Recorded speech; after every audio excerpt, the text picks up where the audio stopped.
Maybe the last of the inexpensive lettuce for this autumn and winter. It comes from the San Joaquin Valley. The crop there is untouched by whiteflies. The winter lettuce comes from Imperial Valley. There's just not much good lettuce left. Even pesticide spraying has had little effect on the whiteflies in Imperial Valley, so growers in San Diego County are nervous, especially those organic growers like Stephanie Coughlin, who watch for signs of an infestation. We started thinking about it immediately because particularly the last week or so when we've had the Santa Anas, and there's a possibility that as the winds blowing towards the west are bringing them in, they fly, of course, and if they see a nice little green plot underneath, they'll land, and all it takes is 2 of them and you've got an infestation.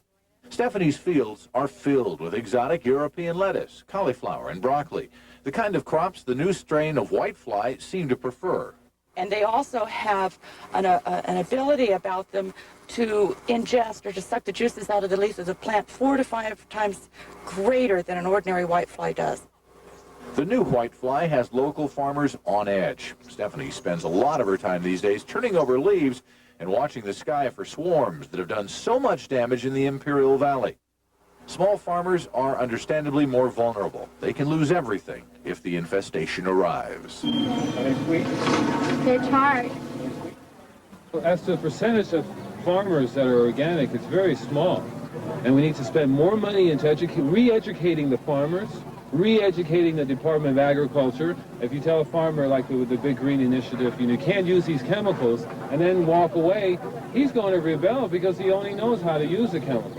And all these varieties of crops are grown in one monoculture, and they require tons of water, tons and tons and tons of water, because the soil is dead. There's no system there for holding moisture and for things to grow. Whereas an organic farmer utilizes mulch, utilizes compost, and he uses 1/2 as much water as a standard farmer would. Also, the public needs to be re-educated, because publics they're used to buying perfectly looking apples and perfectly looking fruits and stuff like that, and that's not the answer either, because you know when you do organics, you're going to have some bugs, you're going to have some cosmetic problems. But there's a big difference between organically grown food and non-organically grown food in terms of taste, nutrition. Bugs set up a resistance to the type of pesticide you're using. You kill all the good guys, the bad guys come back first. That's the law of nature. So there's nothing there to stop them from reproducing. The chemically grown food, you're getting less and less. You're putting more and more and you're getting less and less out. And what you do get out, it's totally insufficient to support life. Whereas organically, year after year after year, you put less in, you get more and more back. That's the way it works. Have you tried the I think the answer to feeding our population is smallness, not more of the same. The average farm back east is somewhere between 200-300 acres plus. And when I get together with people from back there that have those types of farms and I tell them what it is that we produce, how much that they produce, it's a concept that they're just, it's hard for them to understand. They maybe will get 2, 3, at the very most, 3 crops per year within their growing season. And we try to turn a crop in each and every square foot, at least 1 crop every 65 days. So it works out to be right about 6.5, 6.7 times a year. We're talking about less than 1.5 acres. We supply 4 farmers markets per week, serving hundreds of people per market, and 4 supermarkets. It's an extremely intensive method of raising vegetables without depleting the land. The only fertilizer that we use on the farm is horse manure, chicken manure. We don't feed the vegetables as much as we feed the earthworms, because they actually consume and break down the animal manure, and through their castings put it back into the soil with about 10 times the amount of nutrients that regular soil has. Plus, of course, they aerate. They dig little tunnels and bring the oxygen down to the roots of the plant.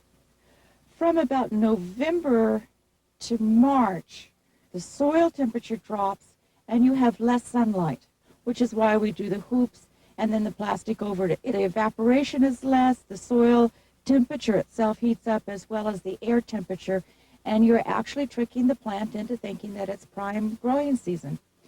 Everything is completely hand-seeded into these trays where they will stay, depending on the time of the year, anywhere from 3 to 6 weeks. When these lettuces were transplanted in here by hand, at the same time, we also sprinkled in our mixture of different herbs and lettuces, when these large heads of lettuce are cut, is that will enable the sun to come in. We will not have had to prepare the bed twice, to use a machine that uses a petroleum product to stir it up. We won't be disturbing the earthworms.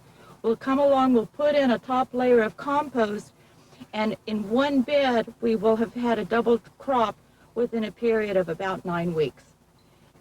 I taught high school for 8 years in the inner ghetto here in San Diego. And then I was a commodities broker for quite a few years, had my own corporations and my whole staff. We traded Hong Kong and London and New York and Chicago. One of my favorite things to trade was pork bellies because it was one of the most dangerous markets.